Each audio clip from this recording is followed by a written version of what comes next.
It won't take you too long, being in the technology world, to realize that there's this concept out there called the OSI model that people will keep referencing again and again and again. And if I look at my history, I started off in the Microsoft world and was there for a couple of years and moved into Novell and did that for a couple of years before I got into Cisco. And all along there was this mythical concept called the OSI model. And anytime I'd be in other network administrators, they'd be saying, "Oh yeah, that's definitely a layer 4 function."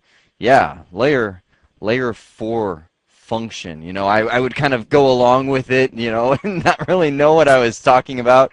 Kind of, at the same time, I was in this technology. Taco Bell came out with their 7-layer burrito, and I'm thinking, what is the 4th layer of a burrito? I had no idea what the 4th layer was all about.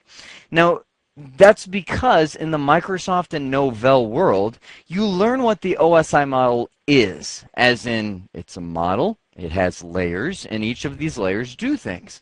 But you don't really do anything with it because you don't really deal too much with networking in the Microsoft and Novell world as you do in Cisco.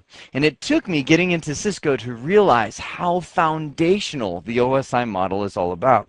So what I'd like to do in this video is to walk you through what the OSI model is all about conceptually, then apply it to real life. So you can see that this is not just a model that we look at and say, oh, well, there it is, let's put it on a wall with a frame around it.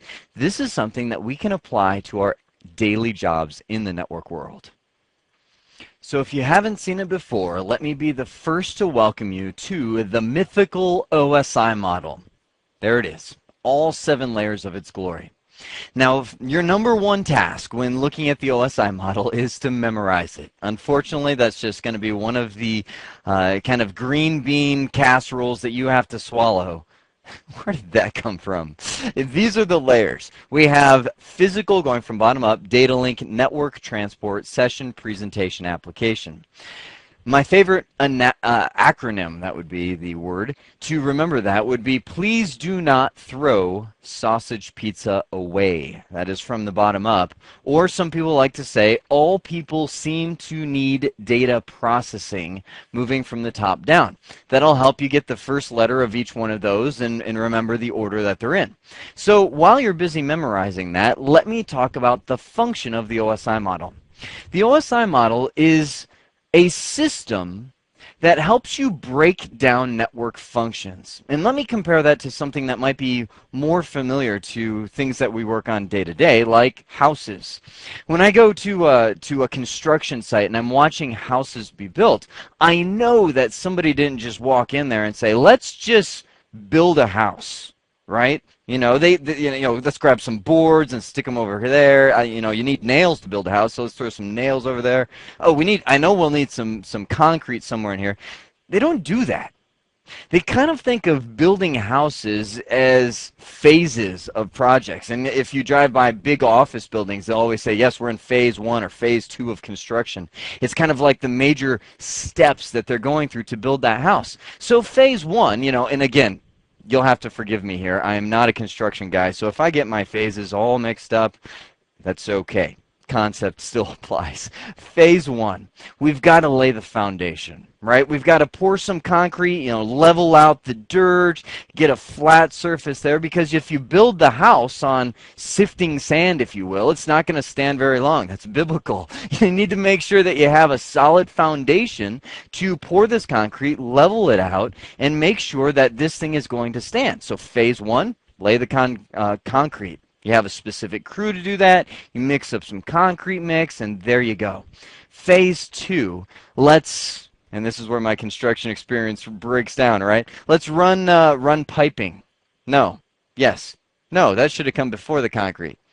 It all breaks down. But you get the concept, right? There's these phases that we focus on, and we have specialized people, specialized equipment, specialized goals that we're meeting for each one of these phases. In the same way, the OSI model helps us break down network functions. For example, if someone walked up to you as a network administrator and said, the network's broken, your next question would be, What on the network's broken? Is it that you can't surf the internet?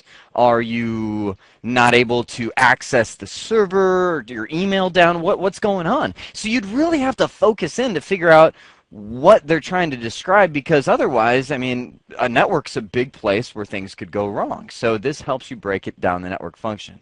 Number two is it creates standards for equipment manufacturing. There are vendors that can make specific devices for the specific layers. Give you a quick example. We haven't described the layers yet, but we will in just a moment. Down here we've got the physical layer. The physical layer describes physical connectivity, things that cable, things that plug in. When you think of physical layers, literally think of physical things that you can hold in your hands, like network cards, like cable, like WAN connection interfaces, wide area network interfaces that let you connect across the world.